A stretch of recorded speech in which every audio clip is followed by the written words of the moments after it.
Welcome to Yahoo Sports Daily. She's Caroline Fenton. I'm Jason Fitz. For the next 2 hours, we will get you caught up on everything you need to know from a wild day. We'll get the table set for everything that's going to happen today. We've got some superstar guests, the usual for Yahoo Sports Daily. But we start with Monday Night Football, and it was a big win for the Pittsburgh Steelers. They get the 28-15 win in the cold in Pittsburgh. It just felt painful watching Miami try and run around in that, Caroline. And suddenly we're looking around. I'm sorry. It's time to acknowledge it. At 8-6, there's a very clear and simple path. The Steelers now have a very direct road that leads them to the playoffs. It's there.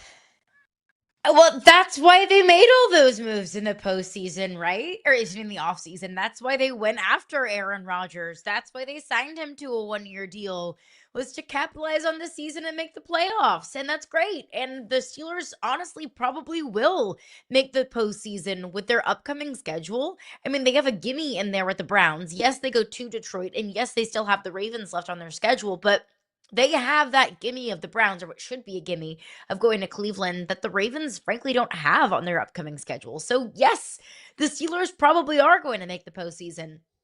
It doesn't change my mind about what I think the Steelers team can do. I think there's two different ways that we can look at the Steelers right now.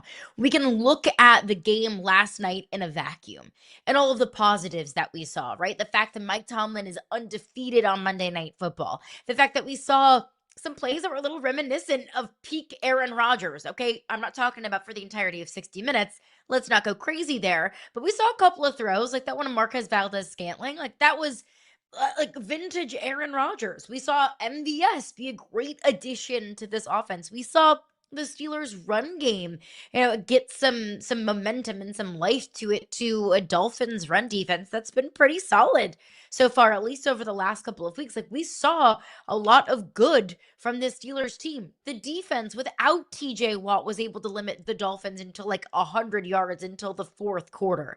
A lot of good things to take away from the game last night.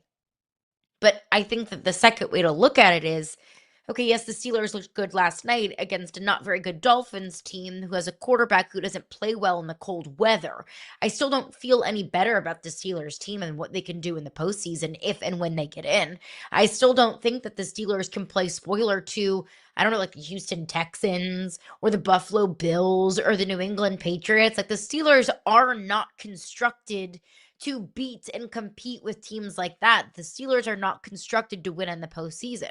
So sure, yep, the Steelers are going to make the playoffs. That's what the whole point of the season was to make the playoffs. But it's just going to be the same that we've seen from the Steelers over the last, 8 years? You sneak into the postseason, but you don't win a playoff game. We're right back on the same carousel, the same merry-go-round that has been Pittsburgh over the last decade. Yeah, welcome to your personal hell, Steelers fans, because what's happening now is you've won just enough games, especially with the demise of the Ravens. I think that's the part that most of us didn't predict in all of this. It really leaves a pretty clear-cut path for the Steelers to get into the playoffs as division champions. Where it gets complicated is, as you just mentioned, the fan base doesn't just want to get to the playoffs. They want to see a playoff win. And then, let me make things even just a little bit more complicated. If the playoffs did start today, the Pittsburgh Steelers would be at home against the Chargers. Now, I think the Chargers are a better football team right now. I don't think that's a hot take. But if you're making the Chargers go across country in January, you have no idea what that weather's going to look like. We have no idea what Justin Herbert's going to play like and what we saw last night. I kept watching last night thinking, man, would this look that much different if it was the Chargers? I don't know. I think there's a path where two things can be true. The Steelers are not a particularly good football team. That's not a hot take. But it's the same compared to other playoff teams. But at the same time, I think there's not only a path for them to get to the playoffs, there's even a path for them to win a playoff game. And that's not going to mean that they're suddenly at the same level of where the Patriots and the Bills are. It doesn't mean that they've fixed anything. That's the hardest part about all of this. Like, if you go back to the beginning of the process of building this year's Steelers, it all felt like a Band-Aid for what? And that's going to be the question we're all asking at the end of the season. Like, what do we do with the simple knowledge that if you watch this team, there are some good things, there's some bad things. They're not a great football team. They found a way to win. Huzzah. If they were a young team that had never been here before, we'd be saying, hey, these are building blocks for the future. They're not. They're an old team. They got a bunch of old guys that are all sort of cast-offs, as Aaron Rodgers referenced, that are all coming together, and they're trying to piece it together. Well, you don't piece it together to barely get into the playoffs. You piece it together to try and win a Super Bowl. This is not a Super Bowl winning team. So I think this all plays out sort of as worst case. If you are a Steelers fan that wanted everything to be blown up at the end of the year, that ain't happening. And even if it was, if there was even the slightest sliver of a chance to happen, it sure as hell isn't happening if they win their division and host a home playoff game. It's just not happening. So if I'm a Steelers fan frustrated with the purgatory they've been stuck in, you need to just take a long look and realize that purgatory is not going to end this year. It ain't going to end next year. Like, that's who the Steelers are. That is the identity of the Pittsburgh Steelers. And that is the beautiful misery that Pittsburgh Steelers fans are living in right now. That winning games and making the playoffs, and to your point, if the season ended today, I would feel really good about the Steelers hosting this version of the banged-up Chargers at home when it's cold in January in Pittsburgh. The fact that there's even a path to the Steelers winning a playoff game and Steelers fans are still miserable. Like, it's just not good enough. And it's like this team, I think, is the perfect example of, being gilded, right? Being gilded meaning that it's something of lesser value that's dipped in gold paint. So it looks like gold and it's super fancy and it's super shiny, but really underneath it, if you peel back that layer of paint, all you see is just a piece of like worthless wood. That's what the Steelers team feels like to me. That it might be a playoff team. I think the Steelers will make the playoffs. Heck, I even think there's a very clear path to the Steelers winning this division. It all comes down to week 18. So the fact that the Steelers can even win the division and host a playoff game, it looks really shiny. It looks really great. That's going to be a really easy story for ownership to paint to this fan base of, look at everything that we did this past year. We made the playoffs. We won the division. But everybody that knows, that's been watching this team, all the fans of this team that's been watching the same iteration of the Steelers year over year over year can understand that, look, maybe it looks really pretty and great. Maybe we do make the division. Maybe we do host a playoff game. But we know when we peel that paint, all we're going to get is a big old dud. Nobody views the Steelers, or at least I don't view the Steelers as a legitimate contender in the AFC. I don't think anybody does. And that's that level of frustration of, we are right there. We could be knocking on the door, but we are still so far away from competing with the Patriots and the Bills of the AFC. If we were just speaking in general terms about the future, I don't love my quarterback. I want a new head coach. Feels like we're stuck. Never really gets bad enough to get better. I'm not sure the descriptors are that much different for the Pittsburgh Steelers than they are the Miami Dolphins. Like, the Dolphins came into that game on a heater. They lose. They're mathematically eliminated. But the Dolphins are sort of stuck here. Tua's contract makes it very difficult for them to get away from Tua next year. They're also not going to be picking in a spot in the draft where there's an easy solution to any of that. Their defense looked broken last night. They just looked disinterested by the fourth quarter and being on the football field.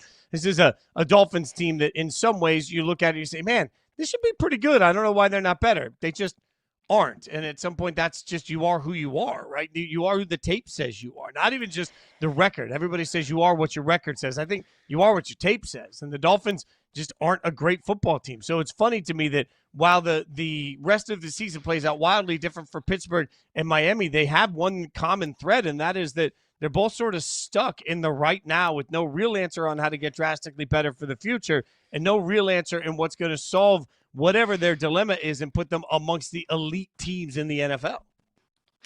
I think that's a really frustrating place to be in, the mucky middle and purgatory, and also where the Dolphins are right now, knowing that you don't have the answer and there's not really much that you can do about it. I know, we all know.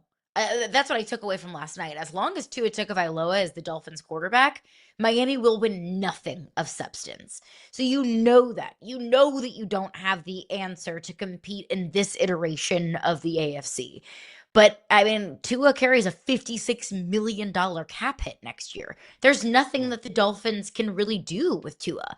And if you're waking up this morning, if you were, out going to see Christmas lights or celebrating Hanukkah with your family last night and didn't get to catch the game and you're just catching up on the box score, you're looking at Tua's numbers, 22 of 28 for 253 yards, 2 touchdowns and a pick. Like, hey, not a bad day for Tua. No. This is one of the instances where the box score does not tell the true version of the story, because if you're just looking at the numbers, not bad, right?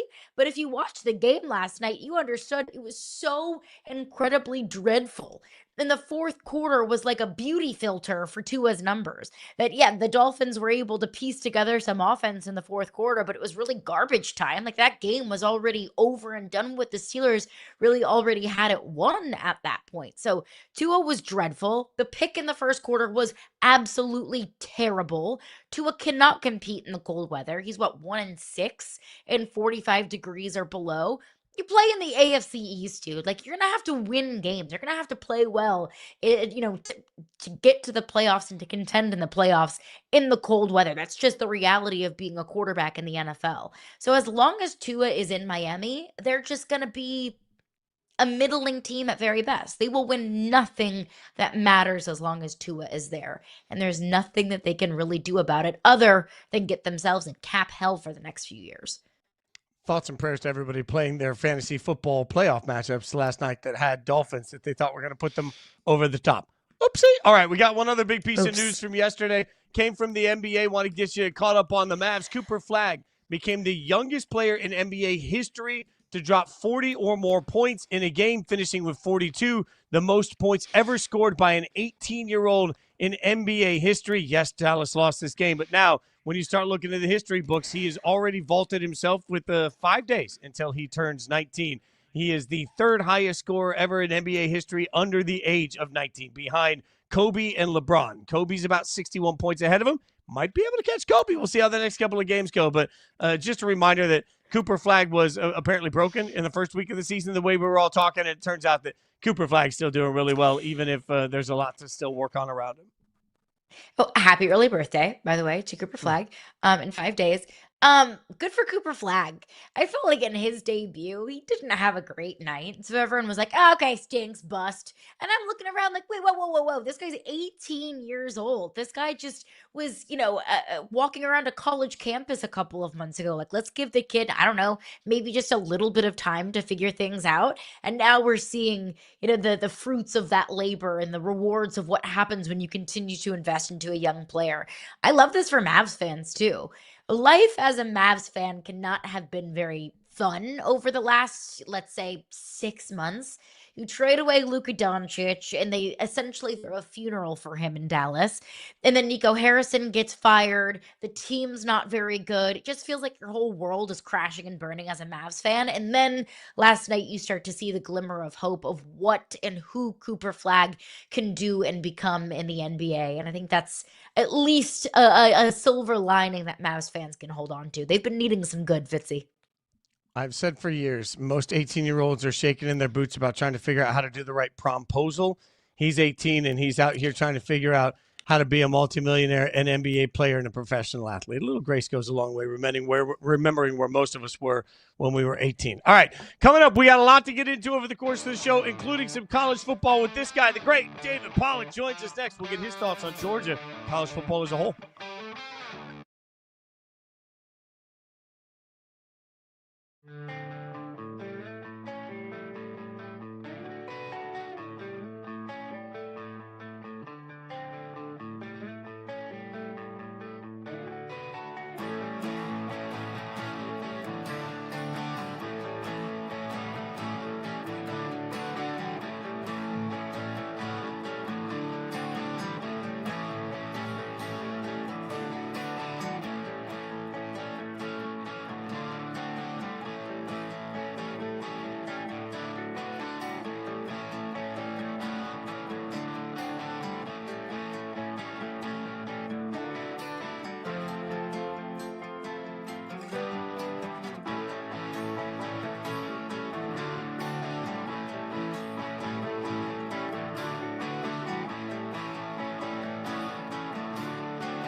Georgia's the number 3 team, number 3 school in the college football playoff, yet just one player won an award. That would be their punter. Kirby Smart didn't win Coach of the Year, even though 54% of his roster is first- and second-year players. That, of course, not biased at all, coming from the Bulldog Report, but it speaks to the mindset right now of some Georgia fans out there. When we speak Georgia, we speak Georgia superstar language around here. See Ball, Get Ball is the podcast. David Pollack joins us now. Pollack, man, appreciate your time. Is Georgia, I know this feels crazy asking this, but is Georgia sort of hiding in plain sight to you?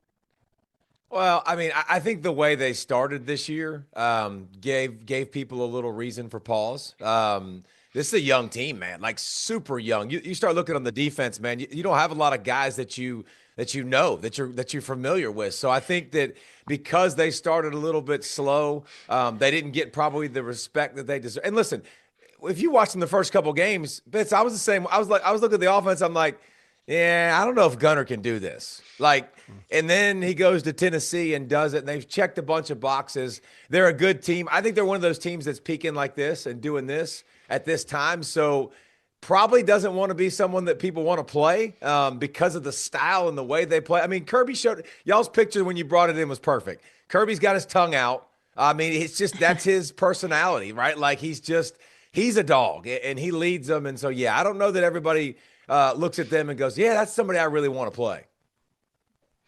I mean, I was at that Tennessee-Georgia game, and I was like, well, I think Georgia got lucky sneaking away with this one. Like, I don't know if this Georgia team is those Georgia teams. And then week over week, they just happen to get better. But let's touch on those Georgia teams. 2021, 2022, back-to-back national champions. How does this version of the Georgia Bulldogs compare to those national championship teams?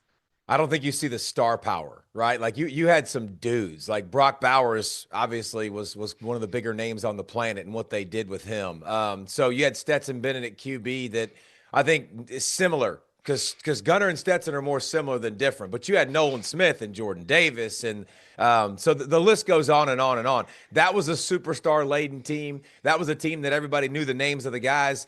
This year is a lot different. They play a lot more guys. They didn't add a bunch of guys in the transfer portal that are out there running around. Like this is a lot of homegrown talent, a lot of guys that they've recruited that have played. They're playing now at a young age and they're early stepping up. So it's not the same team. It's not as explosive. It's not as star ridden, but it's still a very physical team. And it's still a team that when you walk in between those lines, like it's still got that Rocky feel, right? Like, if you hit them, they're going to hit back, and they're not going to get knocked down. So it's the same championship DNA, but definitely not the stars that we're used to seeing from the Georgia squad. Pollack, I'm watching that confetti fall, and it just makes me think about experience, right? Because I like proof of concept. I like to know how guys are going to react in the moment. Kirby and Ryan Day are the only two coaches in this entire process that have won a national championship. What difference does it make from a coaching standpoint having that level of experience? Dude, it means a lot. And here's the thing, like everybody wanted Ryan Day to be a certain guy. And people were like, wait a minute, he can't beat Michigan, so he doesn't deserve to be at Ohio State. And you're like, he's got the highest winning percentage in the history of college football. Like forever. Not like just for a season. Like he's been doing this consistently, but just like Kirby, man, like it took Kirby some time to figure out who he was as a coach and how he was going to make the decisions. And we could go back and point out some of the things that were like, man, that wasn't the greatest decision in the world, the fake punt to Fields. I mean, it wasn't great, right? So you learn, you grow, you get used to that. You get used to that seat, man. You get used to making decisions and hiring coaches and who you want to be and being aggressive in certain moments. So I think that it takes a little bit of time. To me, there's a couple guys like Dan Lanning. Like he's been knocking at the door, right? Like he's been there, and it feels like, to me, he's felt like that young coach, that next guy that's going to get him one.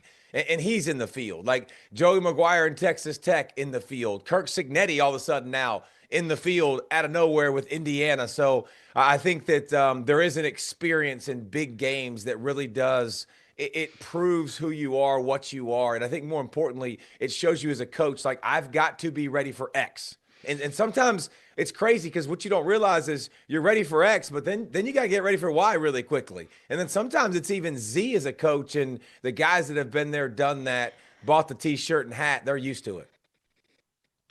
I want to shift gears a little bit to the biggest story of the weekend. Obviously, the Heisman Trophy ceremony. Our winner and runner-up came from Indiana and Vanderbilt, respectively. Like, if that is not a sign of the changing times, I don't know what is. But it feels like what was such a great evening for Indiana and Fernando Mendoza was overshadowed by maybe some comments made by Diego Pavia. Posted F the voters on Instagram, was waving a sign around saying F Indiana at the club afterwards. What did you Hey, make of Diego Pavia's post Heisman actions? not a fan. I don't know that anybody would be. I understand it and I get it. Like Pavia is one of those guys, man, that like he's fueled off proving people wrong. Like listen, despite what you want to say, like it's like the MJ documentary, right? Like you're either with me or you're against me, right? He's kind of forged like that. He's a 24-year-old. He's not a kid anymore, right? Like this dude's 24. He's been around the block. So I love the apology he issued, like because I think it was needed. Like you don't want to act like this, man. This is not who you want to be. I get it. You're competitive, and if it's something like if you're not with me, you're against me. I understand that mentality too. It's what makes Pavia special. What makes you special as an athlete is when you think you belong, and when you think you deserve everything, and when you think like I'm just saying. The most senile, overconfident, arrogant players that I've known in the past, they're usually pretty good. Their confidence doesn't waver, right? Like their belief in their self is so strong that they're like, screw everything else. And no matter the obstacle, it's what makes you great on the field. But a lot of times it's what makes you say things that you wish you could take back. And if I'm Pavia, I want that back. I'm glad he apologized. It did kind of ruin the weekend a little bit, but Mendoza was the opposite, man. Mendoza was awesome to me. Like watching him, take the folks with MS to the Adidas store. Obviously, his mom, struggles with it, and just to watch him be the representative of the Heisman, that is everything you could stand for. And how about the guy that, if you want to know everything you need to know about Mendoza, you listen to him give glory to God. You listen to him love on everyone and give everyone else credit, all of his teammates. You listen to all this stuff. And then when he walks back after getting the Heisman and getting all that pub, what was waiting on him? His teammates. Like his teammates had come from Indiana to New York to come celebrate that, dude. You want to talk about somebody that represents everything good about college football, everything good about the Heisman Trophy winner? Like Fernando Mendoza is an absolute stud. I think when we talk about that, though, it makes me think about coaches too, right? Pollack, I mean, we've known each other for a long time. You're a man of faith. You're a man of character. I know these things. In coaching, that used to be how I perceived coaches, but now we see coaches going off the deep end with their actions. And I'm not just talking about Sharon Moore. I mean, we see this all the time. Coaching controversy is everywhere. It feels like programs don't care. Does it matter anymore? Like, it feels if you're just winning football games, does anyone care about the actual development of human beings in this process? I think if you win, a lot of that gets overlooked, 100%. But I think we're in a day and world now where it's pay for play, and so it's not as much about development. Like you can be a developmental coach if you want to, and that can be your thing. But a lot of those coaches are dying on the vine because the game has changed so much and it's so much of a business. And I've talked to a bunch of these coaches and they say the mental health is probably as good as it's ever been in the sport, right? Because the kids aren't getting yelled at and talked to in a way that's denigrating. But also the ability to quit is at an all-time high because I can just pull my parachute and I can go somewhere else. So coaches are talking to kids with that understanding. So there's a different level of building resilience and building young men. It's a lot harder on coaches than it used to be, especially with all the rules continuing to change and move and morph. But it's definitely a different world for these a lot of good coaches. Mark Stoops is a perfect example to me. Mark Stoops has been a really, really good football coach for a long time.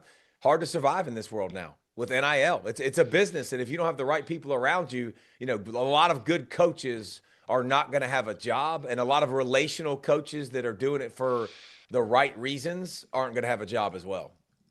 So if the NFL, which is so quick to basically cut anybody that doesn't have what it takes, and now if that trickles into college football where everything is on a year-by-year basis and nobody develops, when do football players actually become good football players? Well, I mean, Kirby Smart's still doing it, right? Like you're still going to have some guys that can find the blend in the mix, right? But you've got to find the mix of I can put my pulse on you, my thumb on you, and I can push you and I can drive you, but also to the point where like I can't push you too far where I don't develop you. Now listen, the world has changed with this. So like Kirby, for an example, he's got a different mindset with this. Like he's not chasing all these different guys and going to give you a lot of money coming out of high school. If you do the right thing and you show you're trustworthy, he's going to take care of you at Georgia, right? And that's kind of the decision you have to make now. When you give kids a lot of money, you don't necessarily know what they're going to turn into. So listen, it's as hard as ever. The rules are going to continue to change. Thank God we got one transfer portal window. Like we need to fix the calendar in college football. Like it makes no sense to be hiring coaches in the middle of a playoff run. Like guys leaving schools in the middle of a playoff run, having National Signing Day before you even like know who's going in the transfer portal. That makes a heck of a lot of sense. That means that would literally be like being in the NFL and having free agency before the draft. Like you need to know what you drafted, right? You need to know who the young guys are. We need to know those things before. So there's a lot with the calendar that needs to get fixed with college football, and hopefully there's some people that will get in a room and fix some of this stuff because we got the greatest sport on the planet and we got to make sure we take care of it. The picture that we just saw has become probably the poster child for fixing the calendar in college football. Of course, Lane Kiffin leaving before Ole Miss's playoff had even begun, leaving for Ole Miss's arch rival. How do you fix the calendar? What does the David Pollack college football calendar look like? Well, I would do a couple of things. I would end the season a little bit early. I would get rid of championship games. I think that when you talk about when the season ends and now you go into recruiting, like I would do high school recruiting. I would move it back. Like let's move the calendar back a little bit. You know why we don't move the calendar back? Because of academics. Get the heck out of here. Shut the front door. Ain't nobody caring about academics. This is business. Like this is real life business. That's how it's being handled. The amount of money that's being thrown around, it's a lot. Okay. It's a lot more than I'm making. It's a lot more than you're making. Like this is a lot of money in college sports. So let's do this thing right. So if we push it back, push high school recruiting back, one transfer portal window, let's do everything and have everything finished, the transfer portal, before spring. So my roster is set. Like my roster is ironclad. I'm not going through spring developing guys and then all of a sudden, what happened? Where's my starting safety in my corner and my linebacker? Like they're gone. Like that can't happen in the sport. Like I want to see, let's do it like the NFL with tampering, right? If you're going to tamper with a coach and before the season's over, like there's a fine, there's draft picks, like there's something that's put in place. I would love a rookie salary cap. Honestly, you don't have enough time to hear all the ideas that I have, but like, let's get some people in a room that have finished this, that are coaches. Let's get some players in a room. Like, let's get the ADs in a room, the presidents in the room. Let's get all these folks in a room. I don't think it's that hard to fix, but it will take some time. It will take some effort. When's the last time y'all heard somebody was academically ineligible? When's the last time you heard that? You don't hear that crap anymore. The NCAA, NCAA was like, Utah just did their, partnership with Otro Sports, like basically the agency, $500 million partnership, right? Like cash, basically bringing into this. This is a private equity in college sports. This is professionalism. Like, let's go ahead and finish the deal and make it all professionalism across the board. Make them paid athletes. It's basically minor league sports. Let's treat this like it is. Pollack, before we get you out of here, Georgia winning it all this year? If you asked me to pick, I would take Ohio State. I think Ohio State and their combination of weapons at receiver, man, like they've got 2 first-round picks at wide receiver. They got Julian Sain. The thing I worry about with Georgia, man, is they got in a shootout a couple years ago with Ohio State with that talented team you were talking about, and they won. Can they get in a shootout? Like, can Gunner and company, they did at Tennessee, but against a really good Ohio State defense, I think it would be harder to do. So if you ask me to pick, I think there's 4 teams that could win it. There's only 4 teams in the bracket that I would say, yes, they can win it. And Georgia, Ohio State, Indiana, and Oregon. Those are the 4 teams, which if you're counting, that's 3 Big Ten teams. I think 3 Big Ten teams can win because the quarterback play is really good, man. Like really elite. Like Fernando Mendoza, #1 pick in the NFL draft. Dante Moore, he'll be a top 10 pick whenever he decides to come out and go in the draft. Julian saying first-round draft pick at quarterback.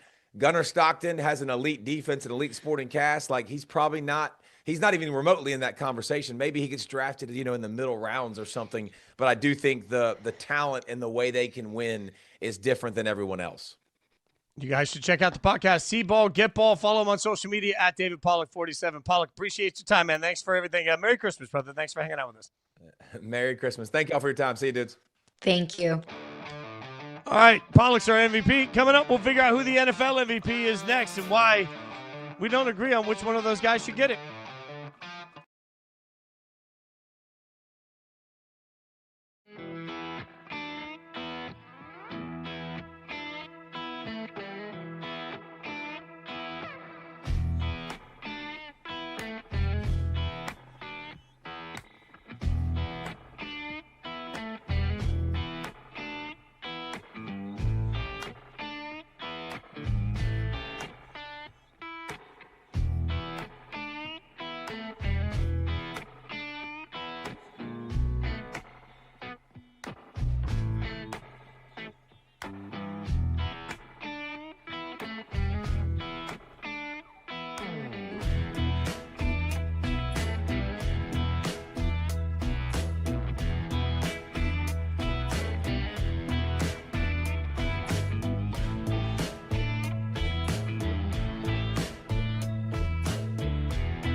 Josh Allen, Matt Stafford are the front runners for the NFL MVP. They are obviously each have some remaining games that will give them the opportunity to get there. Now, I think it should be noted, obviously, Drake May, before everybody yells on social media, Drake May is also part of this conversation. But be honest, neither of us think Drake May is the MVP, and we differ on this one. So, Caroline Fenton, I will give you the floor. I am making you an NFL MVP voter for this moment. And, Jory Epstein, the great NFL reporter for Yahoo, is an NFL MVP voter. So we'll plead our cases and see what she thinks. What do you think? Who is the MVP?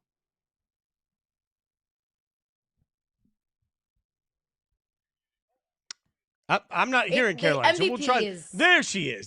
Caroline, try it again. Who is the MVP? The MVP is Matthew Stafford. If Josh Allen wins it, I will be 0% surprised. If Josh Allen wins it, I won't have any issue with it. But Josh Allen, look, if you take him away from the Buffalo Bills, they're a very, very, very different football team. And I do think that there's a certain element of MVP that is, you take this guy away from his team and no longer are they a contender. I subscribe to that belief.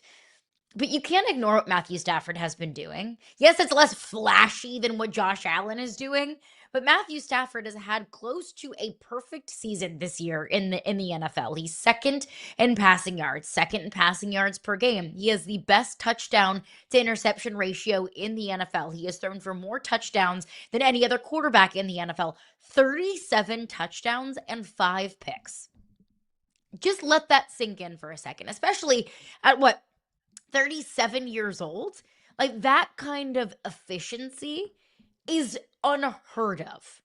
And Matthew Stafford is also the quarterback for the team that is likely going to have the number 1 overall seed in the NFC. We're talking about an NFC where there has been so much jockeying at the top. We're talking about an NFC where I think the best teams in the NFL reside. And we're talking about a Rams team in the NFC West that I think is the most competitive division in all of football. Look, what Josh Allen is doing is nothing short of exciting and remarkable and fun. What he did against the Patriots, he said, no, I got you. I will put the team squarely on my back and will this team to victory. And that's exactly what he's done. That's exactly what he's done in a lot of these games. But I'm not going to dock Matthew Stafford because he has good players around him and a good head coach. And they have been pretty much the poster child for consistency all season long. Like we forget, I think sometimes, maybe we get bored sometimes with a certain level of consistency. But I think that that's what Matthew Stafford has brought this Rams team in an NFC and an NFL, really, that has been everything but consistent. The Rams have been nothing but consistent. So it's Matthew Stafford for what he has done just in the numbers and what he adds and brings to this offense week in and week out. It's Matthew Stafford. Matthew Stafford has had a great year, but here's the thing. Matthew Stafford a isn't the great MVP year to me. doesn't even, I don't even think scratches the surface of what Matthew Stafford has done. 37 touchdowns, Fitz. 37 touchdowns and 5 picks. It's great. It's great. That's great. Matthew Stafford he's like the Joey Fatone of all of this. Like he's in sync, but he's not the reason anybody's watching in sync. Like Sean McVay, Devontae Adams, Puka Nacua, the weapons around him, the defensive People are not watching the Rams for Devontae Adams. No, but Matt Stafford has all of these elements around him, okay? Has all these things around him that's the real, like Sean McVay is the Justin Timberlake in this equation, not Matt Stafford, right? I believe that if there was no Matt Stafford, if they played this whole year with Jimmy G as their starting quarterback instead, they'd still be one of the better teams in the NFC. That's how much I believe in everything that's around him. If you, however, look at the Buffalo Bills, this is 98 degrees. The Buffalo Bills, like Nick Lachey and like nobody knows who anybody else was in 98 degrees. That's the Buffalo Bills. Without Josh Allen, the Buffalo Bills are a 3-win football team and everybody's getting fired. Without Josh Allen, the Buffalo Bills are an abject disaster. And the number of times we talk in college football all the time about needing Heisman moments, you could make an entire reel of times this year that Josh Allen has had to call his own number because ain't nobody else getting open. Nobody else is helping him out. It's 3rd and 322. Josh Allen is just going to find a way to run for it. That would be a record, but you know what I'm saying. Josh Allen's ability to use his legs, his ability to just never go down, his ability to make perfect throws when he needs to. Like Josh has been everything for the Buffalo Bills. Like there is no Buffalo Bills current reason to watch this team were it not for Josh Allen. Josh Allen is the MVP, and to me, it's not even close. As good, Matt Stafford's had a good year. That's fine. That's great. Drake May's had a good year. That's fine. That's great. When we watch these games, it is so clear who the best player in the NFL is. And when you need one play, you want the ball in somebody's hands for one play, there is not a single time this year in this regular season where I'd be looking around saying, I need one play. 4th and 12, I need one quarterback to get it done. Am I going to rely on Matt Stafford or am I going to rely on Josh Allen? The answer to that is Josh Allen. He's the best player in the NFL. He's the best player on a team that's desperately trying to fail him even when they are in the Super Bowl window. He's done so many electric things that you can't coach, you can't teach, and you can't even believe you just saw. And he does it like it's just commonplace on a playground. Josh Allen is playing absolutely out of his mind and is so clearly the MVP. If he doesn't win unanimously, I'll be disappointed in every MVP line. Unanimously is crazy, Fitz. I think that is absolutely, that's unfair to what Matthew Stafford has done. Look, if you want to vote for Josh Allen, I have zero issue with that because I don't disagree with anything that you just said. If I'm down 6 and a minute and a half left on the clock and I can pick any player in the National Football League to come in and score, I'm taking Josh Allen. I don't disagree with you in that. This is an anti-Josh Allen sentiment. But to say that it's not even close and anything short of unanimous would be disappointing, I think is totally and completely dismissing the season that Matthew Stafford has had this year. To say that Jimmy G could step in and the Rams would still be the number 1 overall seed is ridiculous. It is absolutely ridiculous. You're either overvaluing Jimmy Garoppolo or completely undervaluing what Matthew Stafford has done for this team. And I think both things are egregious. And I do understand that Josh Allen has been must-see TV in the NFL because he can make anything happen at any given point, that you can never count the Bills out. Even when the Bills were down 2 scores against the Patriots, I was like, I'm just waiting for Josh Allen to do something Josh Allen-esque because it does feel inevitable. But I think if you're ignoring just the sheer numbers and efficiency of Matthew Stafford this season, then the award, I think, is kind of tainted a little bit. If we're going to have shiny ball syndrome and just look at the quarterback who's making the flashiest plays and ignore the consistency of a quarterback doing it at 37 years old all season long, like I just don't feel like that's right. I don't feel like we can let recency bias ignore what a quarterback has done all season long. Because let's not ignore some of the clunkers that Josh Allen has laid so far this season. The good has outweighed the bad, no doubt, 100%. But we've also seen some not very good play from Josh Allen this season. Show me a day against the Carolina Panthers is the one. But even when Matthew Stafford had a bad game against the Carolina Panthers, I think we all looked around and thought that's the exception to the rule, right? Like this isn't what we're going to normally see from him and from this team, right? Because we expect that from Matthew Stafford. So let's not let the near, perfection or efficiency of Matthew Stafford that we've grown accustomed to seeing week in and week out get overshadowed by what we've seen from Josh Allen. Because I think there is something to be said about consistency and efficiency. Again, I can hear Bills fans rolling their eyes at me. I have no issue with Josh Allen winning this award. I just don't want Matthew Stafford and what he has done this season to go ignored just because we've grown accustomed to seeing it week in and week out, and just because he has one of the best offensive head coaches in the NFL. But even with the clunkers, my answer to that is always this. How many times this year have we seen the Rams on the field where we believed they were the lesser team with the lesser coach? Not just the quarterback, the lesser team with the lesser coach. Because if we just look at the roster of the Bills, and I'm not sure what Sean McDermott adds to this equation from an offensive mindset. So, like, if we're asking how many times we feel like walking onto the field, the Bills have been the lesser team and Josh Allen has somehow gotten them through that to a victory, we've seen that over and over and over again. Like some of the reason that we've seen Josh Allen press this year is because he has to press. And my argument to all of this is not a discredit to Matt Stafford. It's an incredible credit to the way that the Rams have built their roster, to the job that Sean McVay does, and to the abilities that they put in there. Like, look, if you flop not just the quarterbacks from their skill set, if you flop these seasons, if you put Matt Stafford and his skill set and the exact way he's played on the Buffalo Bills, the Buffalo Bills would not have as many wins. If you put Josh Allen over on the LA Rams, they would still be the number 1 seed in the NFC. Like this to me is so much about what's around you, how are you playing, and how does that provide context to what we expect of you. And Josh Allen has single-handedly led a lesser team to victory multiple times. Like, I don't think the Bills were the better team on Sunday against the Patriots. I think the Bills had the better quarterback with the more will to win that found a way to somehow get it done. And that is, in and of itself, that's something we haven't even seen Matt Stafford had to do this year. Like, when's the last time we watched Stafford on the field and thought, wow, man, it's going to take a Herculean effort from Stafford to get it done here because the Rams just aren't as good. It doesn't happen. The Rams are a great football team. Stafford's a great quarterback. Josh Allen is just better. But since when has it been a negative for quarterbacks to play on good teams with good players around them with a good head coach?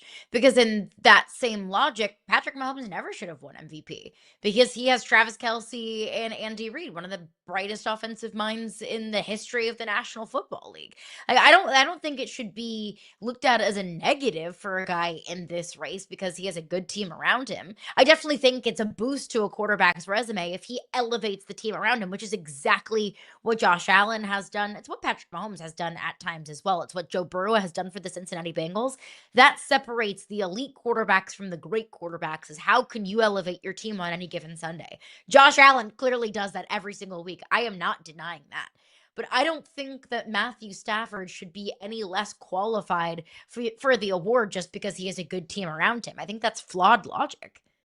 I just think it's context. All of it provides context, and that's the only thing. When you have two candidates that are in very different situations, that's just part of the context. We'll keep the raging debate going, but coming up, we got to keep figuring out who's fool's gold, who's actually real, and who do we actually not believe in, even if they had an impressive week 15. We'll tell you about it next.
My birds are back, baby. I want to feel this way watching every game. I don't care if it was the Raiders. We needed this. Oh, Priya, I'm so sorry. After week 15, some outcomes require further inspection, and we're going to start with the Eagles. We're going to figure out how much of this is real and how much of it is fool's gold. So does that mean Philly is back, Caroline, after doing what they did to my beloved Raiders? Oh, no. Does it mean that I belong in the NBA if I can, dunk on my friend's 1-year-old son?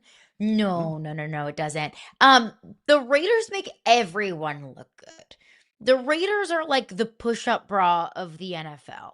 Like, if you need to just look a little bit more sexy playing the Raiders, that'll get it done. So look, yeah, like you see the score there, 31-0. You're going to feel yourself. You're going to be happy if you're a fan of this team. You'll take any dub in any form whenever it comes in the NFL. But that doesn't make me believe that this Eagles, there it is, third time's a charm. This Eagles offense is all of a sudden figured out when it's been identityless all season long, when this offense has been brutal to watch all season long. It doesn't all of a sudden make me believe that this Eagles team is fixed. Do it against a real team. Sorry, Fitz, no offense to the Raiders, but do it against a real team because anyone can look good against the Raiders. Yeah, and that's where, if you watched the show, I think last week I predicted 35-3 is the final score, and it was 31-0. Feel like I was pretty spot on this. And look, we didn't learn anything. I've been consistent on this. When everybody wanted to make a big deal of Shador's game against the Raiders, I said, it's the Raiders. Every time somebody wants to make a big deal about something against the Raiders, my answer is it's the Raiders. We need to accept that this year in the NFL, I think more than maybe ever in history, who you play matters to the context of how we talk about you. We are truly in the modern NFL version of watching Alabama take on, Nashville Auto Diesel College every week. There are certain teams in the NFL that simply don't belong. So if your favorite team goes out and whoops up on the Raiders, you didn't fix anything. If your favorite team whoops up on the Jets, you didn't fix anything. We're going to go up and down this list because who you play matters. The Eagles were able to basically have a scrimmage against a bunch of guys that barely belong in the NFL, and for that, they put up a 31-0 win. Does that mean anything is fixed? Absolutely not. What about this one? I just gave Josh Allen his MVP love. The Bills had a huge, impressive performance. Does that suddenly make everything change? Is that fool's gold, or is that legit, Caroline? No, that's legit. That is 1,000% legit. I mean, that is why you can't count this Bills team out. Like, I don't trust anybody in the AFC. Let the record show. I don't trust anybody. But if I have to put my money on one team that's going to make it out of that conference, it's going to be the Buffalo Bills. Because I'm not going to be the one to count Josh Allen out. I'm not going to be the one to say, oh, they're down 2 scores. Like the Bills can't come back in this one. This team has their warts and has their flaws. Trust me, you. I don't believe in this pass catching unit. The defense needs to be better. They are a significantly better team when they run the ball versus when they don't. James Cook is a massive part of this team. Like there's a certain formula the Bills have to abide by in order to win. And I don't know if I really totally wholeheartedly 100% trust that to win 4 straight games in the postseason. But when one side has Josh Allen and the other one doesn't, I'll take the side that has Josh Allen. I mean, Mike Vrabel even said as much after that Buffalo win over the Patriots. Mike Vrabel was like, what do you want me to do?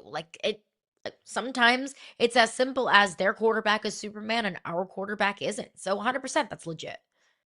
Yeah, I'm torn on this one because Josh Allen is legit as it comes. I think that the Bills might be teetering on fool's gold at this point, and to me, it's the Bills are the hottest girl you've ever met in your life at the bar, and then you went on a couple of dates, and you're like, my God, she is crazy, and I can't trust her at all, but she's really beautiful, so I'm going to keep taking her out. Like, Josh Allen makes everything pretty, and you're like, it's going to be fine. I don't trust this team not to be absolutely crazy. Like, it's so up and down, and there's so little to trust outside of Josh Allen that, obviously I'm going to keep hitching my wagon to the Josh Allen train, but the path to the playoff is very simple. The path to the Super Bowl for the Bills is very simple. Josh Allen just simply has to be the best player on the field every single. If he even has a slightly human night, the Bills will get eliminated. So I feel like Josh Allen is as legit as it can comes, but the fact that I'm saying that makes me feel like the Bills are a little bit fool's gold. Let's stay in the AFC, though. What about Baltimore? Baltimore,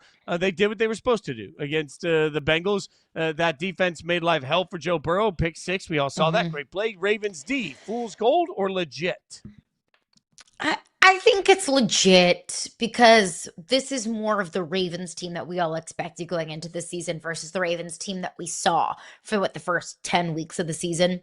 The Ravens defense has been getting better week over week over week over the last several months. I do think it's legit. Is it legit enough to play spoiler in the postseason? I don't think so.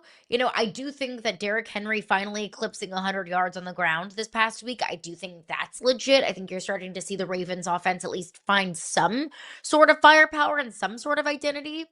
But that's compared to what we've seen. We've seen a whole lot of bad from the Ravens. So I do think it's legit, but I don't think it's legit enough to win playoff games. I just really want to hear MC Hammer's too legit to quit. Hey, okay. Here's the thing. I like to take the thing when we can't figure it out. We've talked about this before. I like threes, right? So when I look at things, I like to look at things in a 3-week group because 3 weeks will give me a better indication. The Ravens beat the Bengals 24-0. Great. The week before, they lost to the Steelers in a game they had to have 27-22. And the week before that, they lost to the Bengals 32-14. This game was fool's gold. This game was one of those moments where we fall in love with what we've seen for the moment because it is what we expected and it's who we thought the Ravens were going to be. But if you look at the course of the last 3 weeks, the Ravens have been more of who they are than who we thought they would be. So now they get the Patriots, the Packers, the Steelers to end the season. I want to see it against somebody at that level before I'm going to say that any of it is legit. So even though that 1 week was just a great statement, I can't forget what we saw over the 2 weeks leading up to it to make me feel like it's suddenly legit. What about Trevor Lawrence? Last 3 weeks, 10 total touchdowns, no picks. I've seen everybody talking about it. Did Liam Cohen fix Trevor Lawrence at this point? And he's taking a big leap forward. Is that fool's gold or is it legit? It's not legit. It's not fool's gold. If I want to talk about the Raiders being, the ultimate slump buster, so are the Jets.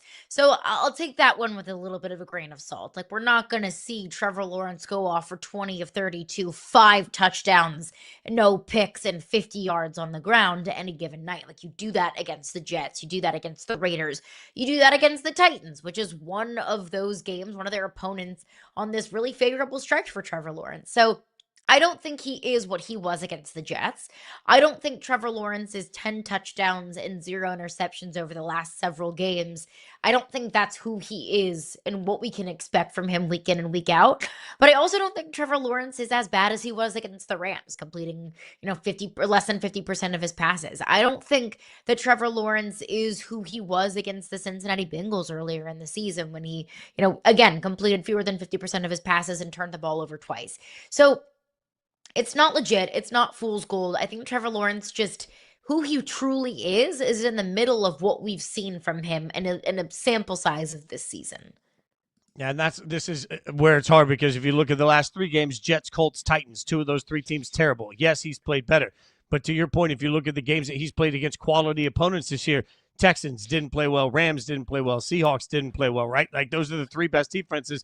Now he goes to Denver. I think it's fool's gold. I think the Jags are legit, but I think this rise in Trevor Lawrence is fool's gold. So it's just going to take more time. I don't think something suddenly clicked, all of a sudden in this week. I think it's going to take a long time for Liam Cohen to figure out the best way to get the most out of Trevor Lawrence. One more. Bo Nix dominates the Packers.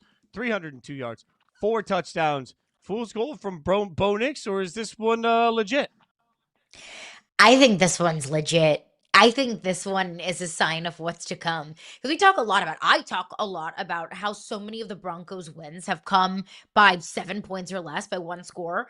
And I always use that as kind of a way to nitpick the Broncos. And I do think it's fair to nitpick the Broncos when you're barely beating the bad teams. That's maybe shows a little bit of some cracks in the armor there.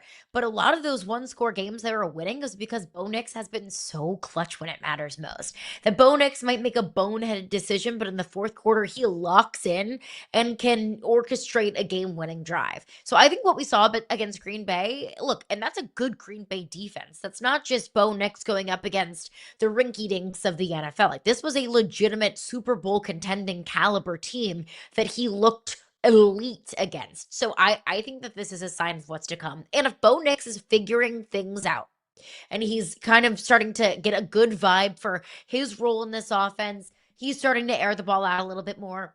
He's making better decisions. And then you pair that with this Broncos defense, watch out. Because if that's the case, then this team absolutely can win a Super Bowl. Yeah, there's no reason right now that the Broncos can't make it to the Super Bowl this year and win it when Bo Nix plays that well. Sean Payton has done just a masterful job. He's been everything that the Broncos thought that Sean Payton would be, turning this roster around so quickly and then working with Bo Nix. We talked a few weeks ago about some of the problems that Bo has had against zone coverage, and that's gotten drastically better. So we are seeing improvement in the areas that it needs improvement in, and then he just went in and housed the Packers defense that had Micah for the majority of that game. So this was not a shell-shocked, oh my God, what happened to Micah version of the Packers. Bo Nix just went out there and was better. I'm not exactly sure what it's going to take to buy in.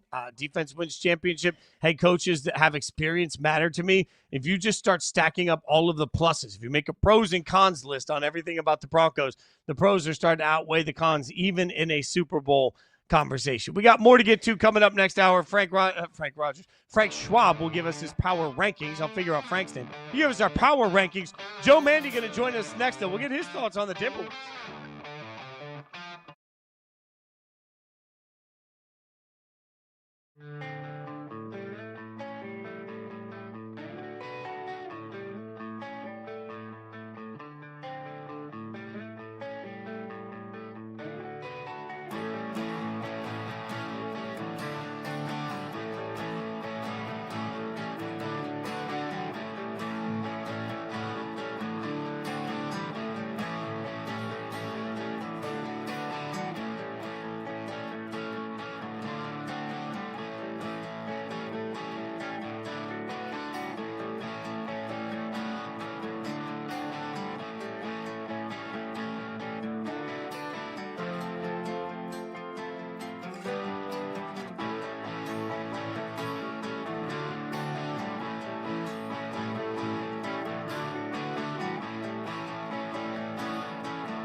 The Minnesota Timberwolves have interest in Giannis Antetokounmpo per Chris Haynes. Shocking. Can't believe that somebody would have interest in Giannis Antetokounmpo. It's a day, and that means everybody wants him. We know that. Joe Mande now, an absolute diehard Timberwolves fan. Can't wait to hear your take on this. You know him from his brilliant writing on Hacks and Running Point. You can also see him perform stand-up at the Bell House in New York City on January 2nd.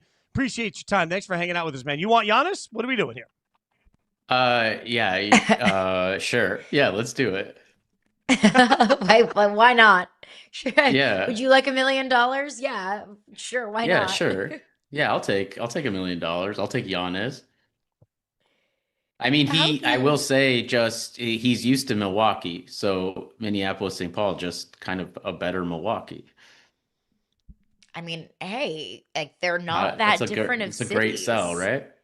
Exactly. Yeah. Like, hey, you could get, more cold weather here. No, you've been loving that Milwaukee, but I'm sure you can empathize a little bit with Bucks fans that they're probably so sick and tired of constantly every single offseason hearing Giannis to the Knicks or Giannis to the Lakers or, hey, mid-market, small market superstar, we want him in a big-time market. I'm sure you can empathize with that a little bit being a Timberwolves fan, no? Oh, certainly. I mean, this is what we went through with Kevin Garnett, and by that point, like what I will say is like he won a championship, so they got that.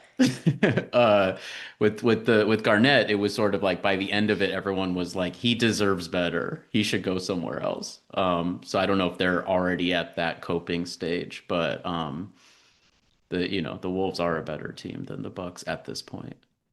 So our crack staff put together some trade packages. So say Giannis to the Wolves. They figured out how to get Giannis to the Wolves. So we figured we'll run some by you and see if you like this. Okay. So we've got a couple for you. I'll give you the first one. This would be, they'll put it up on the screen for us, but it's Giannis and Miles. All right. So the Wolves get Giannis and Miles. But in order to do that, they give up Gobert, Randall, DiVincenzo, Shannon Jr., and 3 first-round picks. As a Timberwolves fan, Joe, what would you say to that? Sure. I mean, yeah, why not? Let's do it. I mean, I don't like if you get Giannis, yeah. I mean, that is Randall's been really good this year, and Gobert is he's a goofball, but our defense is so good when he's on the court. So it would be obviously a big gamble, but it would change things a lot, but you would get Giannis. So yeah, I'll take $1 million. Yeah. If the question is Giannis, the answer is probably yes, but we'll bring up another trade proposal. Giannis for McDaniels, Randall, Shannon, and 3 first-round picks. Are you willing to mortgage the future of the draft for Giannis? Oh man, it's so crazy to be like, I don't want to lose McDaniels when you can get Giannis, but that somehow this seems like more to me. I don't know. I'm hesitant. But you get Giannis. I don't know. I don't know. I'm freaking out. I don't think this is realistic, right? He's not going to go to Minnesota. So if we're just playing games, sure. They did, in fairness, they put these into a trade, the trade machine. So these are actual executable trades. Now, it doesn't mean Giannis actually wants to go. Right. Like, so this would work, but doesn't mean. We'll give you one more. We'll see if this one tickles your fancy a little bit. All right, we got one more. Giannis for, look at this, just a whole boatload here. McDaniels, Conley, DiVincenzo, Behringer, Dillingham, and 3 first round. Do you care about the first round picks at this point? Like, if you're Minnesota, do you really care if you're getting Giannis? No, we already did this with Gobert. We already gave up a boatload of picks. So to me, it's like it's a sunk cost. Well, sure. Yeah, I'm fine with sure. You get Giannis, why not? But it's a very fair response to be like, look, I don't even care what it takes. Like, get me Giannis. That's the kind of level of superstar that Giannis is. And maybe even the level of superstar that Ant is ascending to. I mean, the T-Wolves are up to a 17-9 start, 7-3 in the last 10. Do you feel like this year is different? We've seen Ant kind of go to that next level year over year over year. Are we going to see him take that next leap this season? The West is such a bloodbath that the crazy thing is that we get Giannis. I don't even know if that's enough in the West. But Ant certainly is MVP caliber kind of player, and he's it's hard to say will he make a jump because he just seems to figure stuff out so quickly that I think, to me, he's a top 5 player already. So then you get Giannis, who's another top 5. Like, anything's possible, but I don't know how realistic it is. We found an old Instagram post you got up on the Jumbotron at a Wolves home game, which is really incredible. Like to see that you got on there, right? So where does the fandom come from for you, and what's your earliest memory as a fan? Well, I moved to Minnesota when I was 10 years old from New Mexico. I was an obsessive basketball fan in the desert with no team. So I was just so happy to move to a city with sports teams and, love basketball. So that was an easy fit. And they were really, really bad. So it was easy to go to games. And and then, the Garnett era was wonderful. And that was I was growing up, and it was exciting. And then after Garnett left, it was like 20 years of like pure hell. So I'm so happy that it's like exciting again. Like the last couple of years have been just so much fun, and Ant is just a delight. I love him so much. Yeah, so that's the fandom comes from, living in Minnesota and that being the basketball being the only thing I really care about. That just seems easy. The Jumbotron was huge for me. Although that was at the same game. It was me, tepid response, and then Sudie Lee, who just won a gold medal, so she got a much bigger ovation. So I know, just gotta cut your losses there. I mean, hey, I don't think. Yeah, no, I'll take it. Bigger. Yeah. I mean, the guy in front of me was really atmosphere. excited. The guy turned around and said, "I love Community," which is a show I have no part of. But I said, "Yeah, Community's great. I love that show." Yeah. That's great to know that about him, though. We're just breaking the ice here, making new friends there in the Exactly. stands. Yeah. You bring up Ant, like his personality is probably divisive, but you can't deny how electric and fun he has been for that organization. We've talked so much about on this show, and I'm sure shows across America, about who's the face of the NBA. And I think the league wants it to be Anthony Edwards. Why isn't Anthony Edwards the face of the NBA? And you're, as a T-Wolves fan, in your opinion? I mean, he's close to it. I mean, I like. It's funny you say he's divisive because, like, I would rather, hang out with him than Shea. I think to me, it's him and Wemby are the new faces, but unfortunately, the Thunder sort of are taking all the oxygen at the moment. I mean, you say unfortunately, That like they when are. you look at the Thunder and how much that they're building, like as a fan of a team in the same conference, how do you cope with that? My cope is that the NBA adds two teams, both in the Western Conference, and then the Timberwolves move to the Eastern Conference. That's my that's how I'm coping, is that we That's a cope fully right rearrange the NBA so my team has an easier shot to the finals.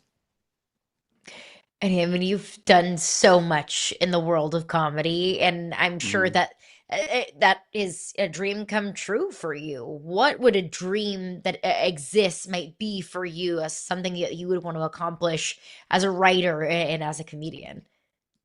Oh, well, you're right. I've done a lot. I would love to eventually uh have a TV show, run a TV show with Anthony Edwards as the lead. So maybe I can Ooh. Wait, is manifest he that. talented? Is he talented in that way? Have you had the chance to I interact with him? You mean, feel like he he's got a future? stole he stole the movie hustle. I've spoken to Adam Sandler about Anthony Edwards. He thinks he's got acting chops. So, yeah, that's all I can say, is that he's multi-talented. And I would guess that if you ask Anthony Edwards if he could be the lead of a TV show while being in the NBA, he would say, "Yeah, no doubt. I'm the best actor Is there in the a world." is there an NBA player out there that you feel like could open for you at the Bell House, New York City, January 2nd? Like how I got that plug in. Somebody Oh, from the that's a NBA. great question. Well, current player, that's hard. Because I do think Anthony Edwards is naturally very funny.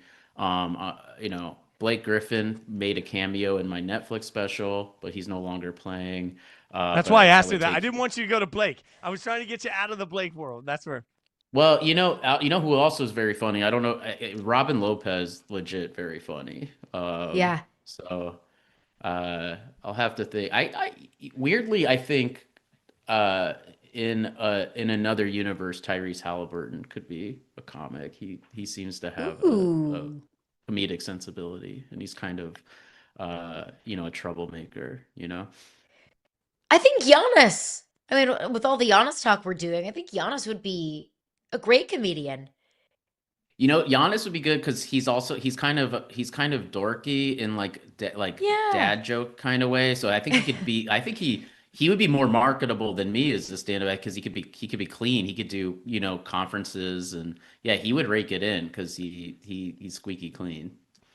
whenever we talk to people in entertainment, I'm always interested in how trash talking works. I don't know a lot of famous people in entertainment that are Timberwolves fans. You got a group thread? Like, there are famous people in a group thread with you that you just vent about your favorite team with? I have a very lively basketball themed text thread with my friend Alan Yang and a couple other. It's pretty fun because it's a Lakers fan and a Hawks fan, and I text with Mike Schur a lot about basketball. He's a Celtics fan, but yeah, I haven't. I guess occasionally I'll text with Nick Swartzen about the Timberwolves, but he's mostly a Vikings maniac, so it's not as lively as some of my other text threads. But yeah, I don't have like a really like I'm on a thread with a lot of people from Minnesota, but yeah, in terms of star power, I think it's like I said, it's me, Sudie Lee, I don't know, Craig Kilborn maybe. Yeah, so I guess I need to start a new text thread. I'll work on that. Lizzo, perhaps. New man on the Minnesota Vikings. Yeah, let's get maybe her in. Yeah, maybe she's a fan of the whole, the entire city, sports teams in the entire city. I don't know. We'll put you in a group thread. I'd like to join. Yeah, that sounds like a fun group I'd like to hang out with. Yeah. Yeah, we'll keep throwing you some ideas. But not only are you a Timberwolves fan, we also learned on Publitory Finds Out that you have a passion and talent for embroidering custom hats. Yeah, tell me about this. do. How did we get into this passion? Look, we all lost our minds during COVID, and there we go. So yeah, I started buying hats online, and then I taught myself how to embroider, and then it was sort of whatever words kind of spoke to me in the moment. That's what I went with. So you see Kurt Cobain right there, waffles. Incredible. I believe John Mulaney got a hat. He requested a hat that said Dershowitz. So it's a Detroit Tigers. There we go. That's Alan Dershowitz. So yeah, that's what I did during COVID, and it's better than a lot of other things I could have been doing. I feel like you used your time more productively than most of us. By the way, you can bid on a custom embroidered hat from Joe at ptfo.betterworld.org. Proceeds go to St. Jude's Children's Research Hospital. Yes, I was going to bring that up. And it's a Timberwolves hat. It's a Timberwolves hat that says chemtrails. So if you are... That's incredible. If you're a Wolves fan who's also a conspiracy theorist, that all the money goes to a good cause. I wanted it to go towards chemtrails research, but he insisted on St. Jude's. You can bid on it again. ptfo.betterworld.org is how you can get out there and make sure you bid on it. Joe, we appreciate it, man. Like as the season comes on, you got to come back and let us know. When you guys get Giannis, first place you come to trash talk is here, and then you can use that in your group text. Absolutely. Yeah, let's do it. Appreciate your time, Joe Mande, hanging out with us. Thanks so much, brother. Have a great day. Thanks, Joe. All right, coming up next, are we sleeping on one of the best teams in the NFC? We'll break it down for you.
crazy to hear Packers fans talk about their season being over after losing Micah and Watson today. Meanwhile, the 49ers haven't had Bosa and Warner for 2 months and are as confident as ever right now. A true statement to the culture and coaching by Shanahan Sterling with the 49ers logo in his Twitter bio. I think it makes a little sense where he's coming from, but I feel it. I'm just sitting around looking and asking Caroline, at what point do we need to stop, press pause on all of the narratives, talk about the fact that the San Francisco 49ers have ended up having a really good season, even though they are depleted.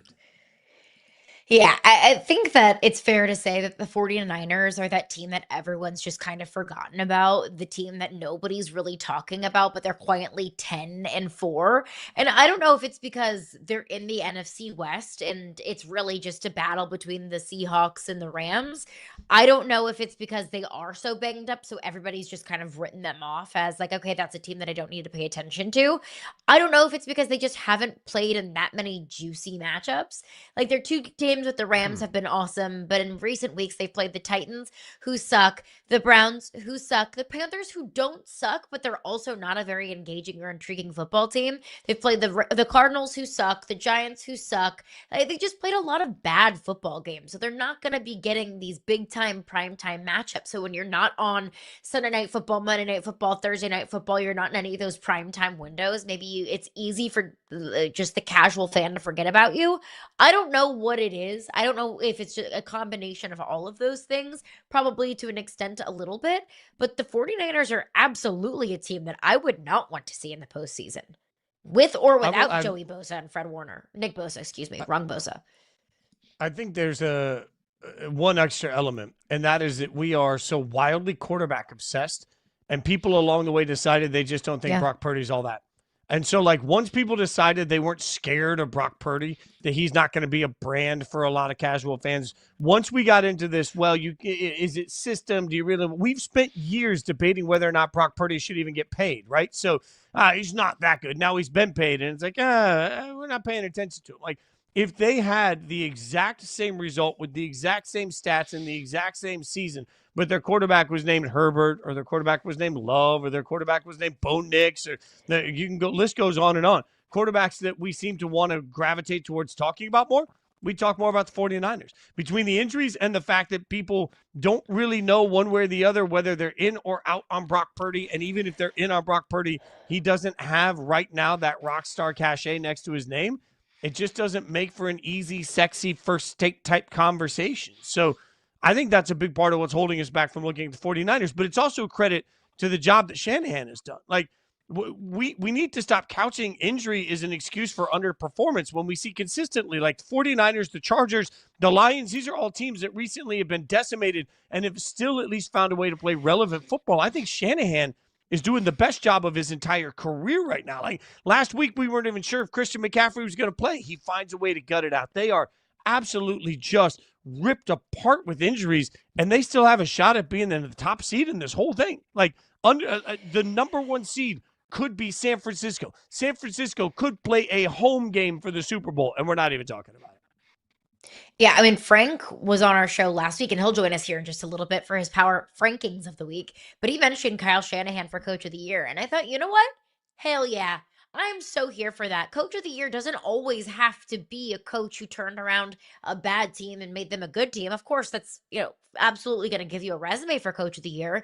But I think Kyle Shanahan's ability to make chicken salad out of chicken poop is so incredibly impressive that they could be without Brock Purdy for a decent bit of the season. That the Brandon Ayuk situation is obviously very strange and kind of unprecedented in the NFL.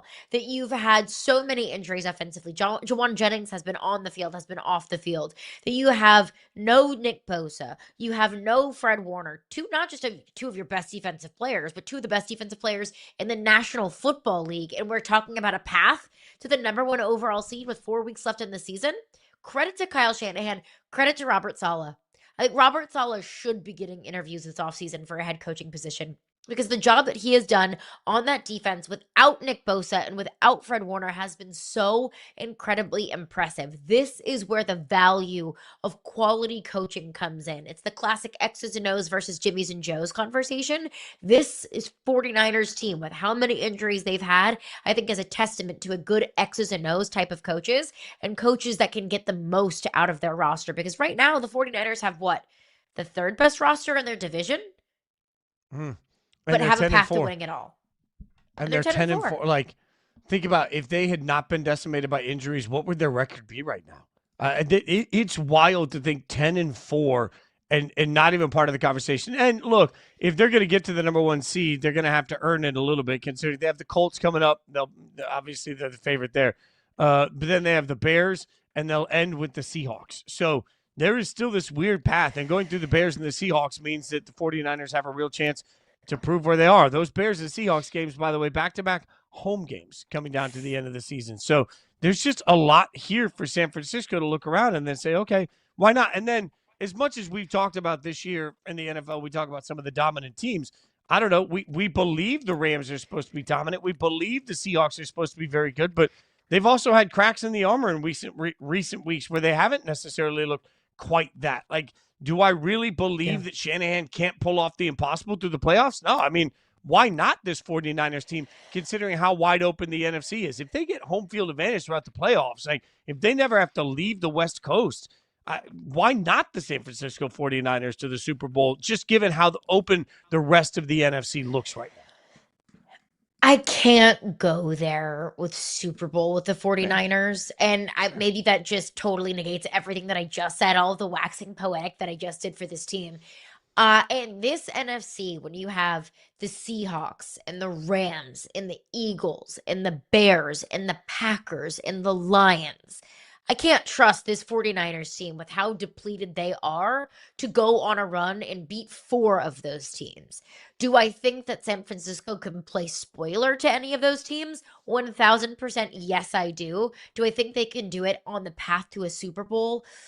I think there's a level of not trusting Brock Purdy enough to do that. And I think there's a level of this roster is too depleted to give Brock Purdy the amount of support that I deem necessary to get them to a Super Bowl. So I can't go as far as to say that, hey, they're going to be hosting a Super Bowl party in their own backyard, but I absolutely wouldn't want to see this 49ers team in the wild card round.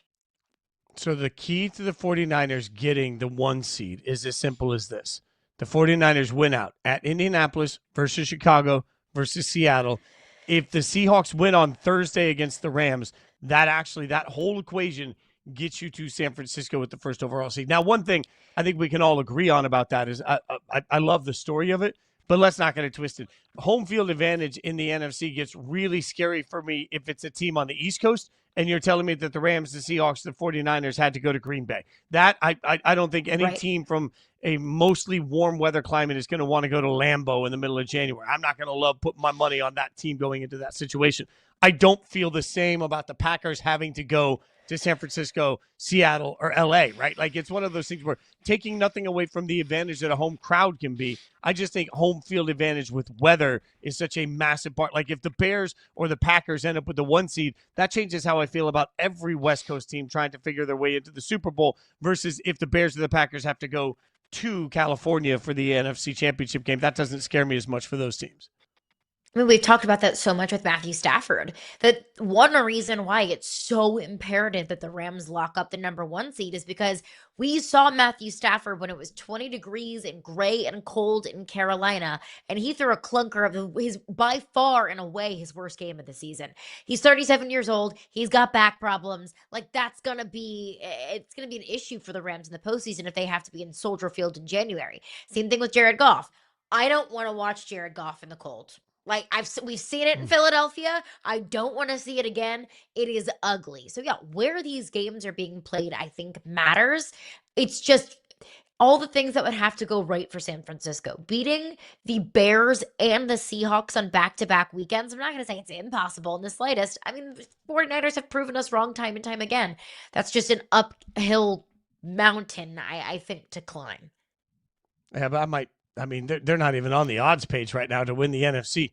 Might be worth a shekel or two. Might be worth the pizza bet. You mentioned Brandon Ayuk. It's possible. For anyone not paying attention, the Brandon Ayuk situation in San Francisco is one of the wildest things we can remember. He was placed on reserve and left the squad list, and he signed a 4-year, $120 million contract in August of 2024. But what's wild about this is that the coaching staff has made it clear that he was placed on that list because nobody's heard from him in a month. Like, nobody has heard from Brandon Ayuk at all. We haven't seen him in forever. That's the decision they made. It's been pretty simple for me. I haven't seen him in a month. It is unusual at the very least. Now, we don't know what Brandon Ayuk is going through. We don't know any of the background to it, and I don't want to speculate. But, Caroline, the ability to lose somebody like Brandon Ayuk and not have it become a massive conversation and distraction for the entire team, I think also speaks to the job that Shanahan and the 49ers are doing this year of staying focused on one thing. There's two sides of this, the human element and the football element. The human element, I just hope Brandon Ayuk is okay. Like, that's very unsettling that a guy who has been so consistent and reliable for a majority of his career just stopped showing up for work one day. So I hope that he physically, mentally, emotionally, all of the above is okay and doing the things that he needs to do to come back.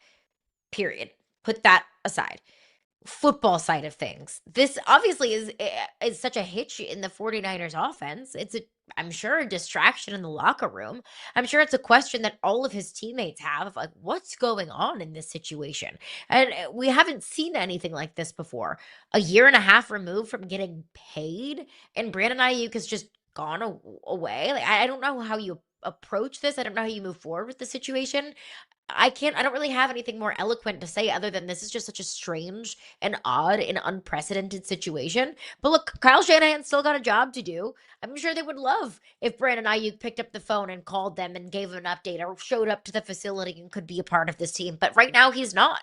And so your job as a head coach, your job, Kyle Shanahan, is to figure out what you have to do to move forward and continue to win football games without Brandon Ayuk. There's only so much that you can control, and they can't control Brandon Ayuk. So just move forward with who you do have and what is available. Christian McCaffrey, I think, has had quietly a really solid and reliable season. I've just kind of written off Christian McCaffrey as a guy who won't be reliable. He has been available this entire season, and he has quietly put together a really impressive season so far. So if you're Kyle Shanahan, you have to focus on those things. Who is available? Who is here? Who will help us win football games? Right now, Christian McCaffrey is one of them. Those are our thoughts on the 49ers. We'll figure out what Frank Schwab thinks about the 49ers coming up next. Power ranking time. Didn't even take 2 slots for Frank to get it wrong this week. We'll tell you about it.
It is time for the power rankings on Yahoo Sports Daily. Caroline Fenton, Jason Fitz. This is where we're bringing Frank the Fraud Schwab to hang out with us and give us his power rankings. Yeah, I'm calling him the fraud out of the gates because this week's rankings particularly fraudulent. Oh, he's just mad. Waste no time. Caroline, I have to let you in on this. I believe that Fitz has taken it personally that I tweet about his Raiders basically all Sunday. That's all I do anymore. I sit at Buffalo Wild Wings and I just watch that terrible Raiders team and I tweet about them. And he believes I'm subtweeting him.